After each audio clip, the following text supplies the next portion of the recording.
but we want you to,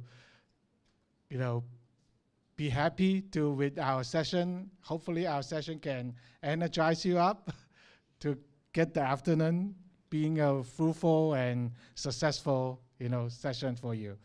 Right, let me invite our distinguished panelists to be with us for this afternoon session. First will be Antonia Chu, Ms. Antonia Chu from Alibaba Cloud. She's the Senior Policy Advisor at Alibaba. Right? And second, we will invite our CTO of ICANN, John Crane. John? Yes! Yes, we should, yes. John is our Senior Vice President and our CTO. And third, we will invite Kelly Hardy. Yep. She's the SVP, Senior VP of Strategy and Development, IQ Global. Yeah, and the last one will be Alban Kwan, the Head of Corporate Development and Strategy Alliances, APAC CSC Global. All right, let's give them a round of applause. Thank you. Have a seat. Yeah. Yes. Yeah. Since we only have 4 microphones, so I will share with Antonia. So, all right. Long story short, let's cut to the main topics for this afternoon. It's actually mitigating the DNS abuse and enhancing the cybersecurity at the DNS level. It's the topic for today, because we all know there's a lot of different types of cybersecurities in the world today. And one of the things that we are mitigating them is the DNS abuse. All right, so in this session, we will have our distinguished guests to share that at the DNS level, how the global community to approach this issue in a multifaceted manner. And we will explain what DNS abuse is, how it impacts the cybersecurity, and as well as what ICANN and the community has done to cope with the challenge. And our panelists will also share the important data and global and regional initiatives about DNS abuse handling, and discuss how the APAC community here can further participate and contribute to this important work. Right? So we might, to start with some simple questions. I think the first one is for John and Kelly. So we would like you to give you a view on how the ICANN communities defines the DNS abuse, the term of DNS abuse, and how it differs from other cybersecurity threats. So should we have John to? Okay, I'll take the first stab at this. So DNS abuse is a term that is a little artificial in its nature. It's used to try and classify certain types of abuse on the internet that in some ways leverage domain names in the DNS or attack the DNS, and just put a definition around them so that we can agree that certain types of abuse, because there are many different types of abuse on the internet, are actually within the remit of the industry. So, we've classified basically 4 types of basic abuse. That's the use of domain names in botnets, which is about command and control, phish, so phishing, farming, and malware distribution. And then we also say spam, because people always say, what about spam? And we say, well, yes, spam if it's used in those threat scenarios. So not spam trying to sell somebody some device. There we go, we're back again. Not somebody trying to sell you something that you just looked up on Amazon or somewhere else, and 5 seconds later you're getting emails about it. Not that kind of spam, but the ones that are in the abuse. So it's sort of an artificial construct to bounds certain abuse types so that as an industry we can sit there and say these abuse types are the ones that we're focusing on mainly. That does not mean that we don't worry about things like intellectual property issues and things like that, but they are dealt in different mechanisms and different forms. So earlier in John's speech, he sort of eloquently talked, and again right now, about how DNS abuse isn't necessarily as glamorous as, you know, content takedowns or, you know, tackling some of the more high-profile issues that kind of plague the internet. And the reason that it is important to stay within the parameters of DNS abuse for us and not overreach into areas that we aren't, you know, prepared to handle, is that this is our wheelhouse. We are the only, you know, as the infrastructure guardians, we are the only people qualified to deal with these issues and to do it really well. And we can't, you know, in the same way that we aren't, you know, I mean, I guess you could say we're platforms, but we technically are not platforms. And so we don't step in on platform-related issues.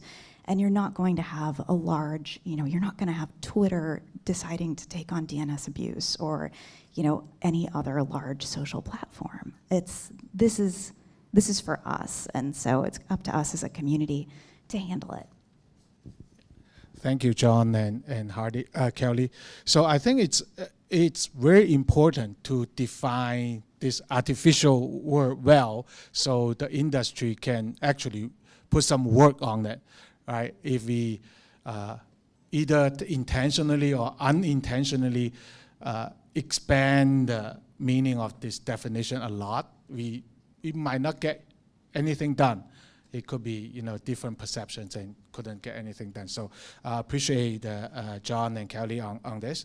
So for other parts, I think I would like Antonia and Alban, Kelly, to have something on like how the ICANN community has done in mitigating the DNS abuse from registry, like domain registry or registrar's point, and, you know, the regional perspective, then what global regional initiatives that you are aware of.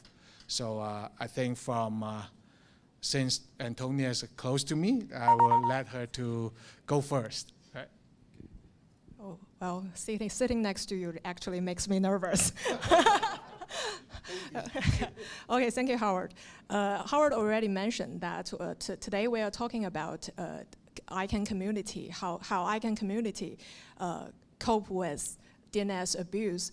And I'd like to let you know that I come from Alibaba Cloud. So ICANN is comprised of different stakeholder groups, and we have domain registrars and also registries. So the company I'm coming from, Alibaba Cloud, is both the domain registries and also registrar. So we have multiple identity. And in fact, I want to share with you some data. For the registrar business, Alibaba Cloud currently have nearly 6 million GTLD domain names under management, and we have another 5 million CCTLD domain names under management. That is a really huge amount, and we are the top registrar in China and also in Asia Pacific.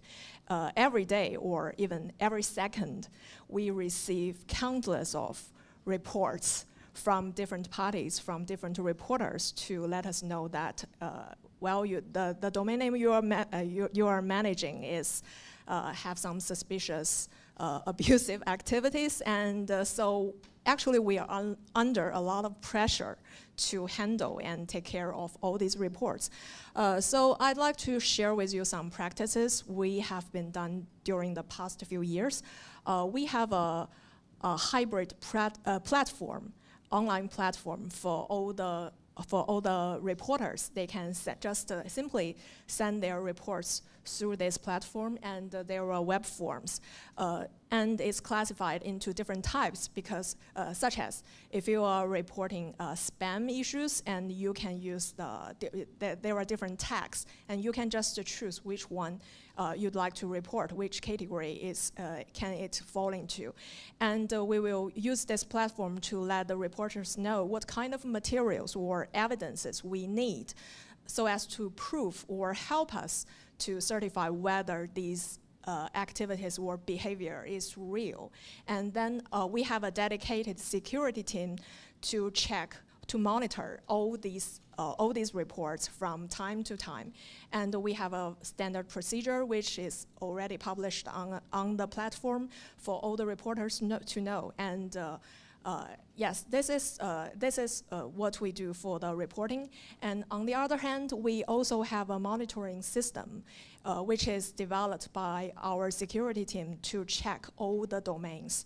I already mentioned that we have altogether like 11 million domain names under management, and our security team can scan all these domains on a 5-day basis. That is what we do now, but this year we are trying to shorten the time from 5 days to 3 days. So during this scanning, if we find any of the domain name or its website or its usage has illegal activities or other abusive activities, our security team will just suspend the domain names or send notice to the domain registrant, ask them to take necessary actions. So it's just a general procedure we are doing right now. Thank you. So in terms of DNS abuse, can I quickly mention one thing? So I think the first thing that we have to realize is that, as John mentioned, the definition of DNS abuse is actually artificial, as you mentioned. And the reason why it is artificial is because, in general, I think the ICANN community kind of agree on that kind of technical abuse definition. But outside ICANN world, there are different people disagreeing.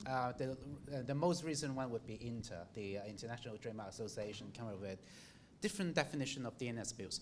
And one of the key things to remember is that we are trying to address a really practical issue, which is phishing attack, malware, spam, and all that.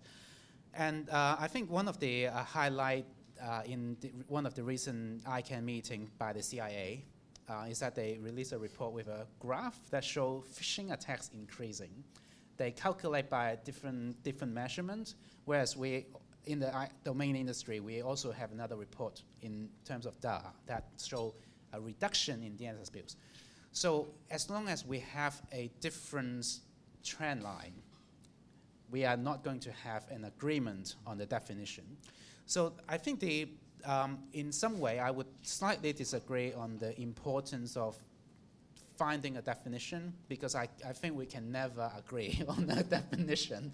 And I don't know, yes, Howard, should I share my perspective now? Sure. Can our supporting team bring up the slides that Alban have? Thank you.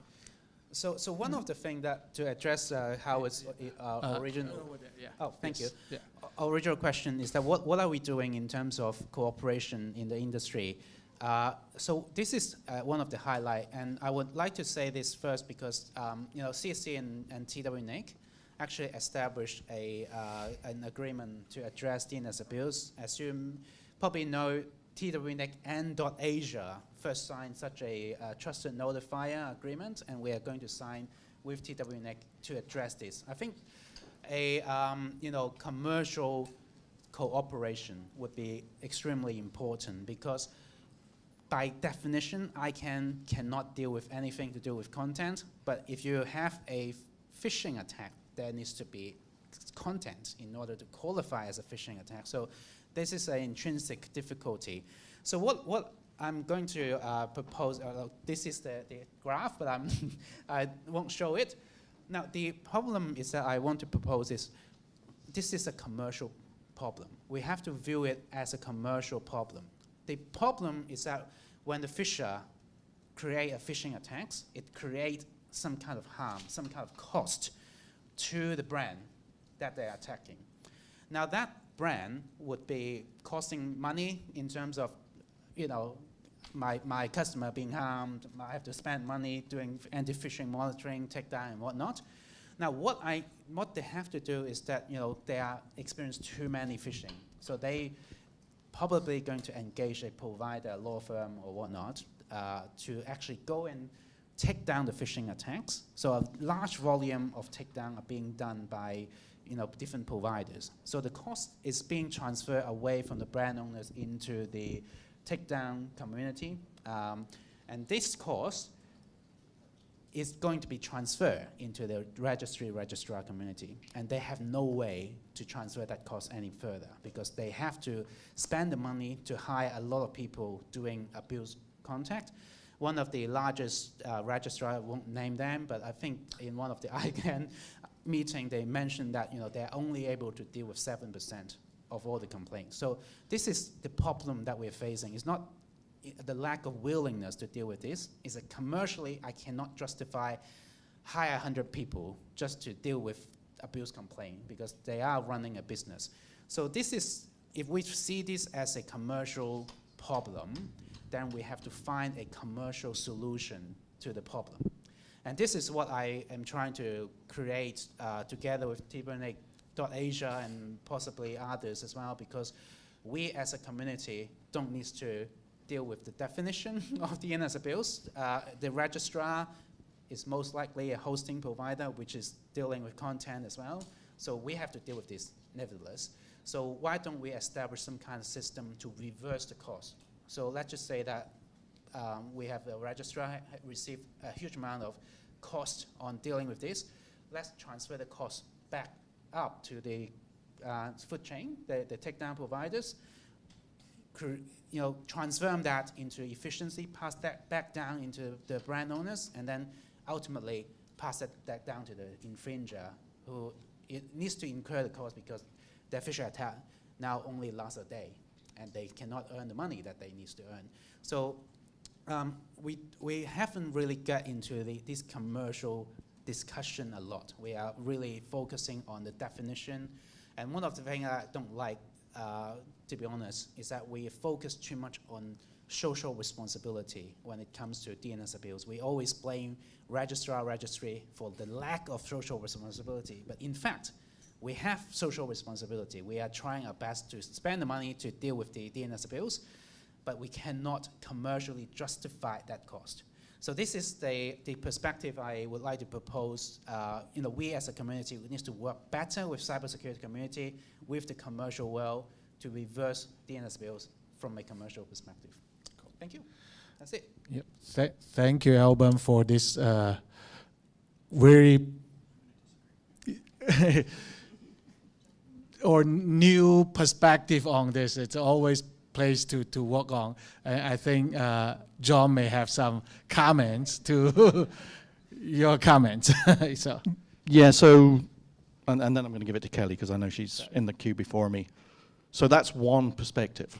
So the beauty of the ICANN world is we're multi-stakeholder. So there is indeed a commercial aspect to this, but there is also a social responsibility aspect to this. So if you are a law enforcement or a public safety person, the brand is not the issue for you. It is the victimization at the other end. So, and that's the beauty of the ICANN realm, is we do come together with all of these inputs. So a lot of abuse isn't brand associated. For example, when we talk about botnet command and controls, I have been involved in taking down literally hundreds of thousands, if not millions of names over the years, and they are randomized strings. So it's not just the commercial. This is a real problem, but it's only one aspect of the problem. And when we talk about a definition of DNS abuse, that's important. It is a definition of DNS abuse. If you come from a different world, you are going to have a different definition, and it's okay that we don't agree on the definition with when people come from different views. But in the world where we're dealing with contracts and policy, we need a definition we can agree to. And, you know, the industry and the multi-stakeholder community, and I'll ask Kelly about this a little bit, she's also involved in some of this stuff, seems to have come to a subset of abuse types that they agree fall under this technical DNS abuse aspect. Cool. Thank you for the comment, John. And Kelly, yes, go ahead. So I've had the pleasure of dealing with this issue as a registry service provider, and now as an abuse mitigation services provider at IQ Global. And I will say, this is really fascinating to be seated between the two of you, because I lie somewhere in the middle. Like, this is just brilliant casting, Howard. Like, I'm somewhere right in the middle. We did it on purpose, sorry. And I do, to agree with your point, I do want to say, registries and registrars do not get enough credit in general for the amount of work that they actually are doing to mitigate abuse. And it is, there is so much to deal with. It's not just dealing with the actual things that are happening, dealing with the threats that are in our own environment, the DNS threats, but we're also responding in real time to global legislation that affects internet service providers. Internet infrastructure providers. And to sort of, to fend off all of that and to remain in compliance is kind of like what we're all here together trying to do. So the company I work for is Norwegian, and there is this saying or phrase or word in Norwegian called dugnad. I hope I said that correctly. But it basically means, you know, I'm sorry, I need to look at my own notes. I don't speak Norwegian. It's working together to fulfill the responsibility of the community. And I think this applies really well to this issue, because that's what we're all doing in our right now imperfect ways. We don't have, you know, we have the best definitions of it that we possibly can. We are working with, you know, what we can sort of handle right now as a community. And so in terms of, Howard, you asked what the global initiatives are.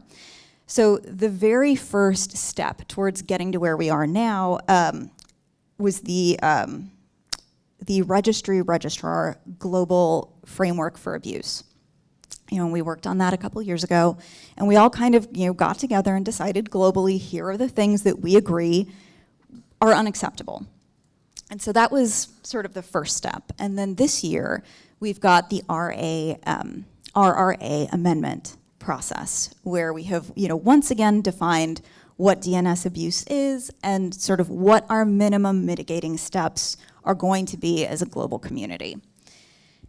So, you know, and we have, you know, community tools. The registrar stakeholder group developed the ACID tool, which Prudence, who's sitting right there from Mark Monitor, spoke about that at Nordic Domain Days at length. If you have any questions about ACID tool and how it works, please talk to Prudence, because she is the expert in the room. The DNS AI has, you know, NetBeacon for registry reporting, and there's companies like mine who provide software and solutions for mitigating DNS abuse. You know, we have the Abuse Manager tool that helps registries, registrars, and hosting companies monitor abuse that's coming in, and the solutions are wild. You know, we've Spam House in the room. They're, you know, they're one of the threat feeds. You know, we have hundreds of threat feeds that we use. We use AI. We use machine learning. You know, we're using humanly vetted reporting. You know, you're constantly, when you run a business like this, you're constantly looking for new ways to provide actionable evidence to your clients.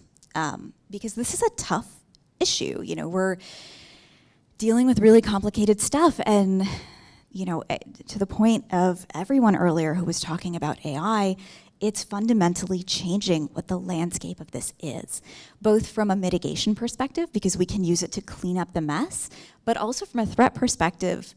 You're seeing actors using AI in ways that are really advanced and really insidious, and it's becoming really difficult to tell. You know, 10 years ago, if you got a phishing email, it's pretty easy to tell what was, you know, if you were a little bit sophisticated, it was easy to tell what was going on. And now it's really not, at first glance at least. And so at the end of the day, again, we're not just responding to threats that are happening in real time. We have to also predict what the threats of the future are going to be. And we also have to predict what global legislation is going to look like and how we're going to handle that as a community. And this is, it's easier if we're working together. It's easier if we are all agreeing on a base level of solution to move forward. And we're never going to solve this problem. We're never going to tie it up in a neat bow. There's always going to be, much like crime in the real world and threats in the real world, this is always going to be a problem. But we can, if we do it together, it's going to be a little bit easier to deal with.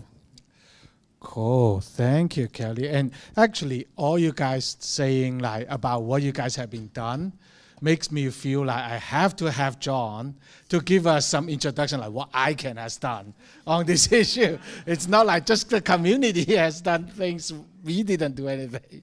Go ahead, John. So, okay, I've got volume on this. So it's interesting. ICANN is a strange beast, right? So I work in what I will refer to as the secretariat. We're the staff, right? We're the guys that move papers around and come out and give speeches and things like that. My group very specifically works on research and understanding issues in the ecosystem so we can bring data and knowledge into the discussion. Right, so we're not doing research to save the world because it's unsavable. We will always have DNS abuse. We will always have issues. That's very true. Right? But if we can understand what is happening and we can have informed policy discussions, because remember, ICANN is a policy forum, then that's a good thing. So we have multiple projects ongoing, some very similar to what these people are doing. We also have a lot of data that we bring in from threat feeds, also using machine learning to try and understand what's happening. We have one product that measures reputation of the DNS space. It's unfortunately got the word abuse in the title. I didn't name it, but it's actually reputation data, because we heard a word here from Kelly, actionable. All right, so what is actionable? Like, reputation data is not actionable. It's saying this something looks bad. It's not saying here's the evidence. So we have other tools. We have another tool called DNS Sticker. We like acronyms. It says DNS Sticker, but it's actually an acronym which means something very long that I can't remember anymore. But that actually gathers evidence. And gathering evidence about abuse is actually not easy. People will tell you, well, why don't you just send me a screenshot of the phish page? So if you're being phished and you see the screen and you take a snapshot and you send it to me, just because you can see that doesn't mean I can see that. Right? I can go and look at exactly the same URL, the same thing, and get a completely different view that looks completely legitimate. So we're trying to understand what's happening in the world of the bad guys. So we spend a lot of time doing research. We spend a lot of time working with communities. You mentioned the DNS Abuse Institute. I'm an advisor to the Institute. We work with GCA and all these other organizations. Member of the Anti-Phishing Working Group, member of MORG. We are a member of the Forum for Incident Responders, FIRST. So we're very active trying to understand and then taking what we learn and trying to pass that back to the community. We're also active in the contracting discussions. So the registries and the registrars came to ICANN and said, these contracts suck. We can fix them. We can do something to raise the floor, to raise the level.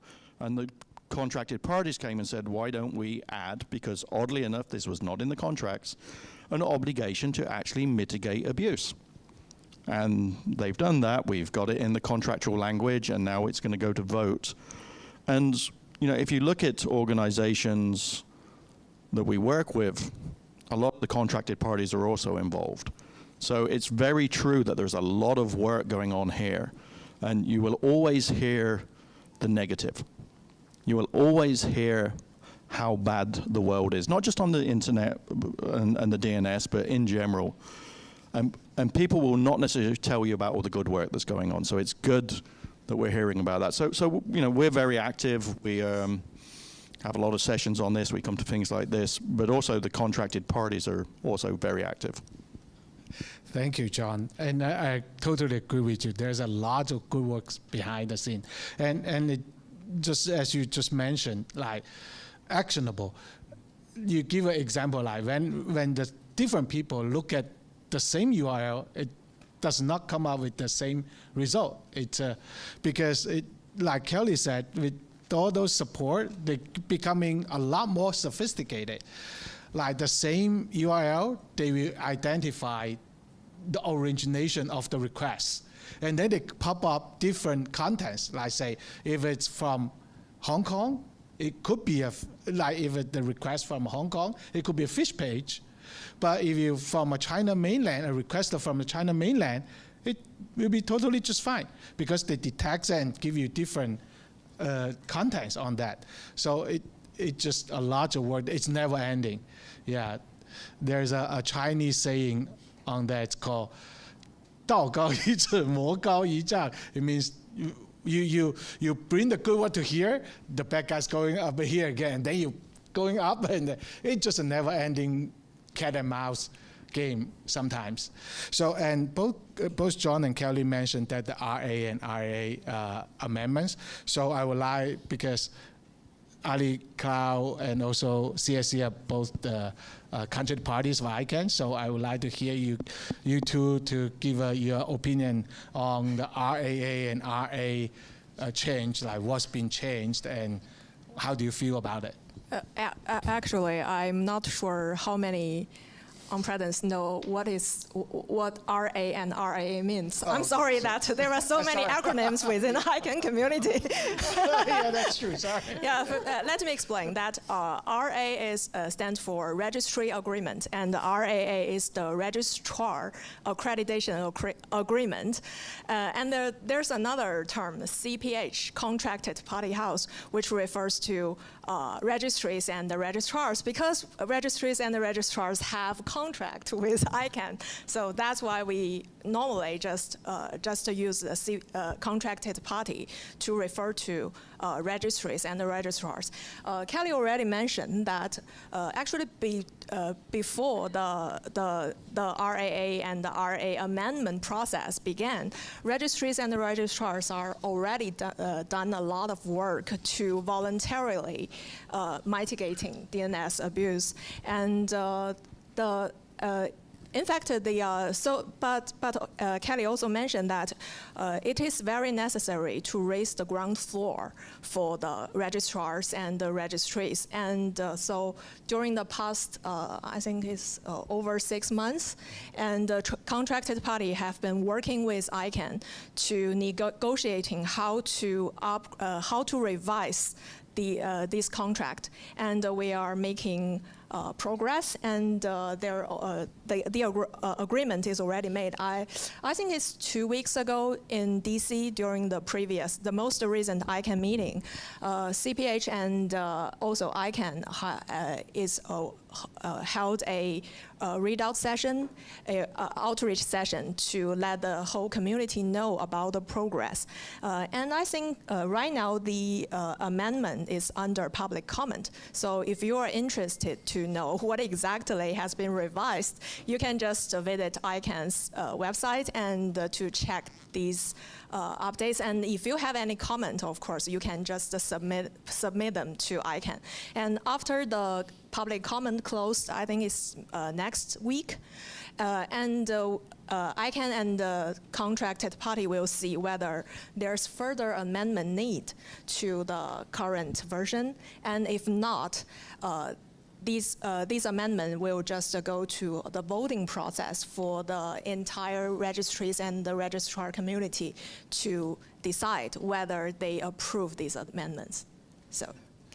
So, Elben, will you be able to like give give a little overview, like what has been changed, like what will be the registrar or registry's action? I can a little bit, but before I do so, I just want to quickly comment on one thing. I'm not against John, so you're okay saying it in the middle. I don't dare do that. And but I hope that but doesn't get me into trouble either. But the thing I just want to quickly respond on one thing. We talk about actionable thing. So the definition of actionable is hard to define because you have to have a victim in order to action, because you have to confirm with the victim that this is indeed an infringement of the digital identity. Otherwise, how do you actually be 100% clear that this is a phishing attack? So I think this is why there are certainly two types, like the types of phishing that is against the commercial entity, another type that is basically a general phishing, saying that I'm the prince of Egypt or whatever, and send me some money. So that definitely is two type. But the problem is that if you think about these two type, how many banks are in the ICANN community? How many of ISP are in the ICANN community? Not in the ICANN community. Yep.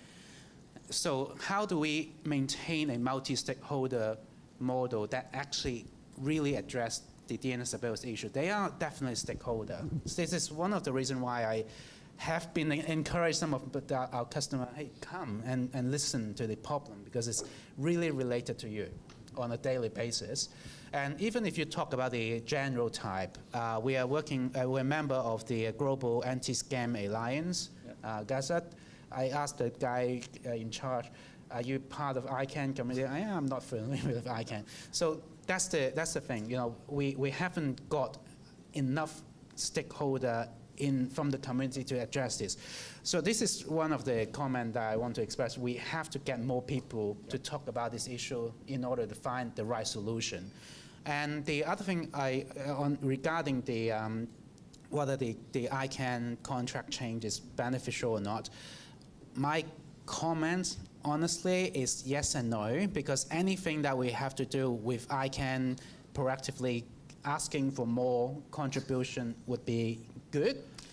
But if we think about that registrar that I mentioned, 7% of capacity of reading through all the abuse, if you say that you are mandatory to deal with everything, it's still the same problem. They haven't got the capacity to deal with this. So I would be skeptical whether a contract change or contract liability that say you are contractually required to address DNS abuse is actually going to result in a practical change. We still have to work as a community to do more. But I would definitely say this is a good move. At least we define that this is important, and we as a community needs to address this. So I'm sorry for the long reply, but hopefully give you some comment there. So I agree with you. And it's dead. No, so I agree with you. Oh, there we go. There's also, thankfully, a couple of service providers in the space that make this a little bit easier on you guys. There's also something else that can be done to mitigate that can happen in-house with a few changes to your TOU to make certain kinds of abuse a little less tolerable and a little easier to sort of cut off at the head. So tighten your contracts also. What's a TOU for the audience? Oh, I'm so sorry. Your terms of use. What is acceptable vis-a-vis your product. This is a very interesting discussion. I didn't expect a heated discussion like this. But this is good. I think that's all you mentioned, because I noticed we also have some contracting party, like some registrars in the room too. So I think they will be also be interested to know and see how they can being more practically to implement those new requirements. And they actually also will need our help in a way, right? Not just updating the contract language. It's the first step, right? So, but next step, it's like probably will have some hand holdings for them to, hand holding works for them to do, for us to do, to help them to be in compliance or contribute more. And further, I think, as Alban just said, we still have a large populations out there and not ICANN community yet. I think it's also demand on us to work hard to reach out to more of those stakeholders. So, John, you have a comment? Yes. Yes. More of a pitch. So, in September, we're actually doing another meeting in Vietnam, and the first day of that meeting, the contracted parties are going to have a meeting to discuss. I think that might. Yeah, I think that no. mic's not that. There you go. Yeah. So the contracted parties will be meeting, or some of them, in Vietnam in early September, and they will spend a day talking about what does this contract mean, what does it mean to mitigate DNS abuse. If you are a contracted party, please vote yes, because if you don't vote, a non-vote is a no vote. That's important to remember. You actually have to vote. So I'd rather you voted no than you didn't vote at all, because then we at least know that you've read it. Read the contract language. We spent a lot of time, I personally spent a lot of time in rooms with registries and registrars trying to get the right level and the right level setting for this language. It talks about the fact that the abuse you need to deal with has to be well evidenced. We don't have clear evidentiary standards and things like this, but this is the first step in raising the bar.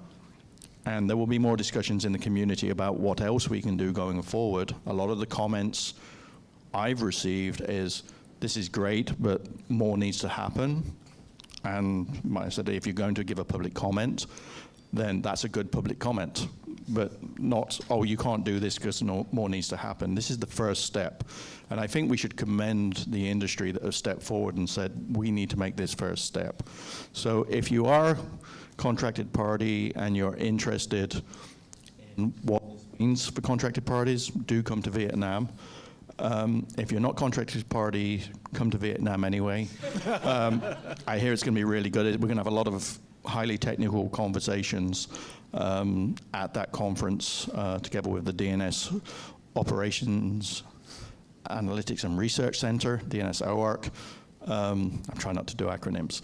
So yeah, just a pitch for our event in September. And yes, we do need to work together as an industry to help people understand and bring up the standards, but it's not ICANN staff that just have to do that. It's something we're going to all do together, and thankfully the industry is stepping up. Thank you, John. Thank you for the pitch, actually. And thank you for the pitch also for voting, because it will most likely fall on my head too. Well, just like the last time, it would certainly fall on my head to chase everyone to vote. So I think for the voting requirements, there will be 90%, above 90% to vote yes to approve that amendment.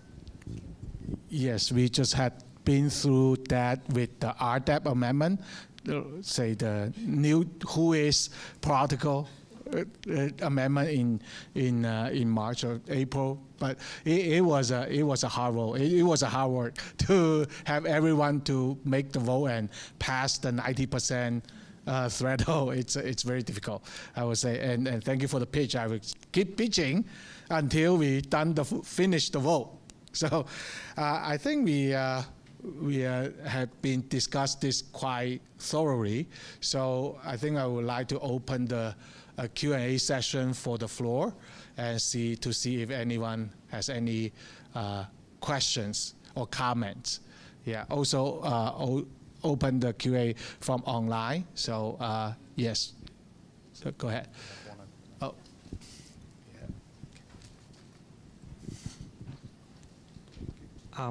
Hi, John from the Foundation for the Record.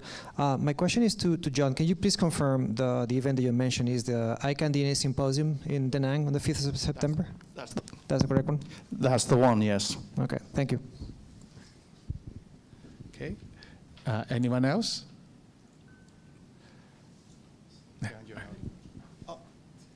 Oh, okay.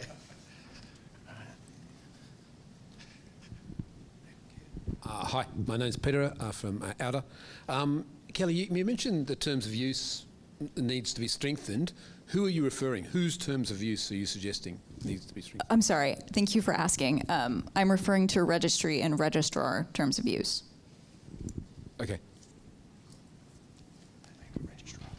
So, just quick comment. I think just for people who may not follow the discussion really well, at the moment, a lot of the takedown relies on the terms of use established by the registry or registrar or hosting provider, and we have to complain that there's a violation of the terms of use.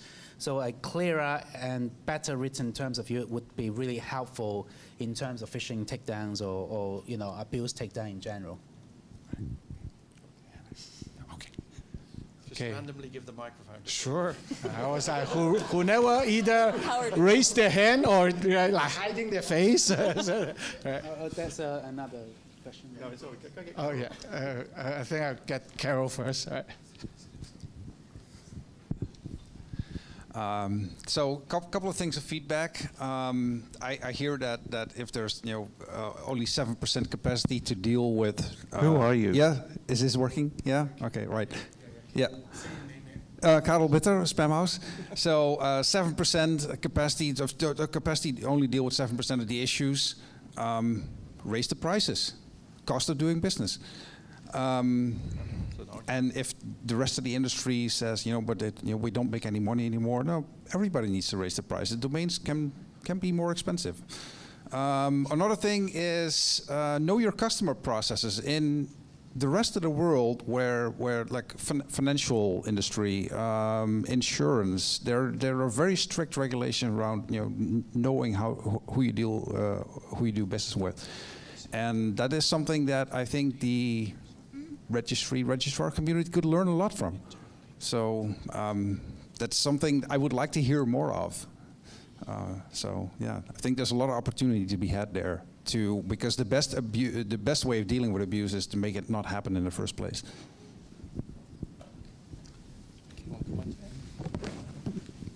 That was a comment, not a question.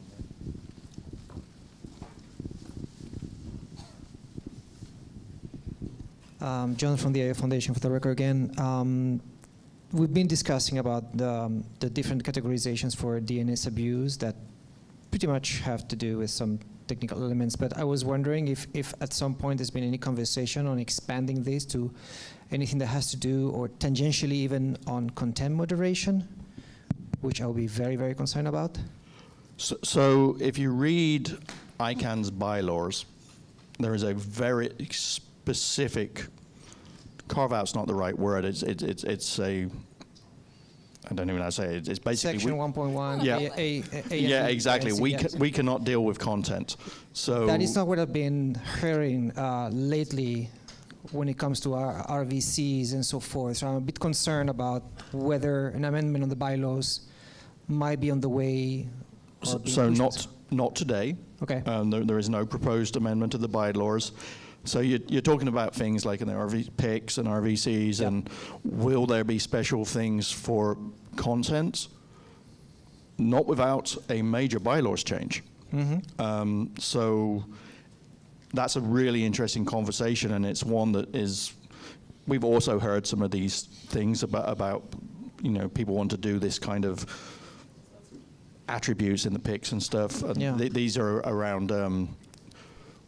Any future TLDs and special requirements that an operator may wish to put on that TLD. And there is a question about whether any of this could be content related.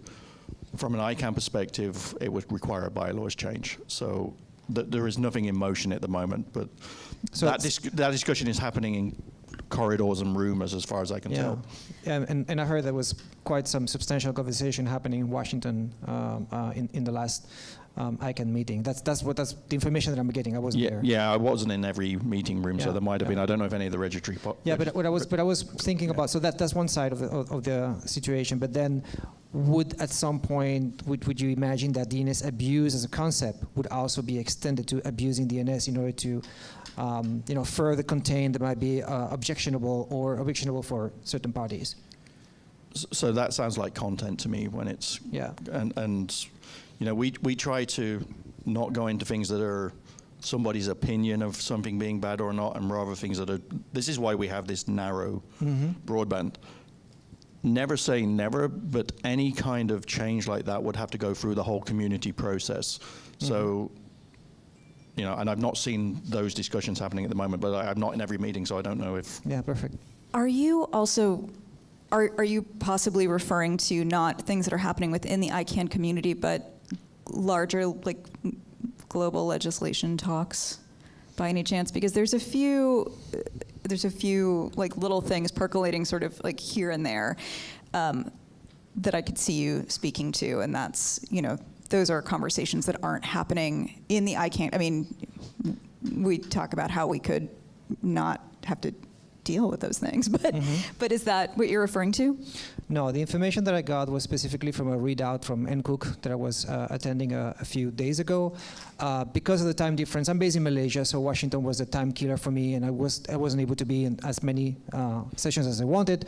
And so during that readout, it was reason that this conversation has been had, and that there was a little of, I don't want to say heated debate, but that it had been pointed out to that possibility, and there was some concerns that were raised. And so I understand the part of the bylaws. My interest was whether a possible bypass of the bylaws or a way to push it would be, if we recategorize what DNS abuse could be and try to push into it the concept of content moderation, would that be a backdoor to try to push for that bylaws, which personally would concern me a lot, because I do believe that ICANN should really remain at the mission that it has right now and not start generating some type of content moderation mogul, which would be pretty much the outcome of any of those changes. Yep. Can I add a quick comment there? So let me give you an example. If there's a phishing website of a particular bank, but they disable the login function of that website. Now that is not a phishing attack at the moment. It's a brand abuse issue. Now for the bank, it is a phishing attack. They don't care about the definition on a technical perspective, because next second they can enable that phishing attack by enabling that login function. So this is the problem that we're facing. I'm not again. Well, just to be clear, I'm not advocating a change in ICANN bylaw, but I think we have to be extremely practical when we talk about DNS abuse, because in a practical sense, there are some, if you talk about phishing attacks as a problem for the society, and it's extremely harmful for the general society, and we want to stop that as well, some kind of phishing content needs to happen in order to define that it is a phishing attack. And phishers are skillful in escaping the strict definition of phishing attacks. So we have to kind of not talk too much about how do we define it, in my personal opinion, because we can never agree on a strict definition. Let's focus on the solution. How do we actually look into this? And personally, I think this is something that we have to work really flexibly. So if we talk about internet law, so one of the key cornerstones of internet law would be the Section 230, and it established that we want to have flexibility in terms of allowing the intermediary to actually deal with content without government intervention. I think we have to work in a really flexible manner under the principle of Section 230. It might be a bit difficult for those who don't follow that discussion, but hopefully that addresses some of your concern. Yeah. Thank you. I think you have one more question. One last question. Last question. Yeah. Also, lucky me. Okay, thank you. Kenny Huang, Chair of TWNIC and also Chair of APNIC. Basically, just taking some statistics for you, because for example, like starting from this year until right now, and we're receiving 3 cases from the court order, and actually we has been also been reported by law enforcement more than about 10,000 abusive domain names and report to us. But the problem is that those 10,000 domain names basically is not registered under .tw, it's registered somewhere else. And what happened when we try to file application to the other registrar to complain about that kind of situation, the only response we have is go through mutual legal assistance treaty or go to the law enforcement agent for that kind of claim. So eventually, the case was still there, and all the reported abusive domain is still alive there. So we're just curious because we already have an ICANN registrar agreement as well. But basically, I don't know what's the next version is. I didn't check it, what will be the next version for the contract. But according to existing contract, basically already covers some of the concept, and the contractors basically they have some minimal requirement to do some sort of cyber clearance responsibility, but basically they didn't do anything. They just receiving the complaint and take no action at all. So probably double check with the new contract. Probably they have some actionable behavior for the contractual party, and make sure all the application, all the complaint can be enforceable, because and that's the situation we have so far. Thank you. So oversimplifying. So I'm sorry, Kenny, if I'm going to oversimplify this. The current contract basically says that you must investigate and respond. It does not say that you have to do anything to mitigate the abuse. That is precisely what the registries and registrars have come forward and said, okay, let's fix this and let's add that requirement to actually do something about the abuse that's ongoing. So it's a small change in words, but it's a big change in intent. Thank you all. I mean, the discussion about DNS abuse has been going on for more than a decade, or even longer. Wow. Poor John. Yeah, poor John, yes. So we wouldn't be, say, finish the discussion within today's hour. There's no way to do it, and it's ongoing anyway. So this is a more of interaction and more outreach, and so inviting all the community members to join the force to work together to mitigate such threats. So I think given the time, we have 2 minutes left, and any panelist has any last comments or just a couple sentences of final remarks from each of the panelists. Okay, thank you. Okay, I just want to follow the question Kenny just asked, and also John's response. It's the current amendment is a very minor change, but I remember that back in DC, during the outreach session, our representative just keep repeating the concept that we are trying to, in this amendment, we are trying to raise the ground floor requirements for registries and registrars.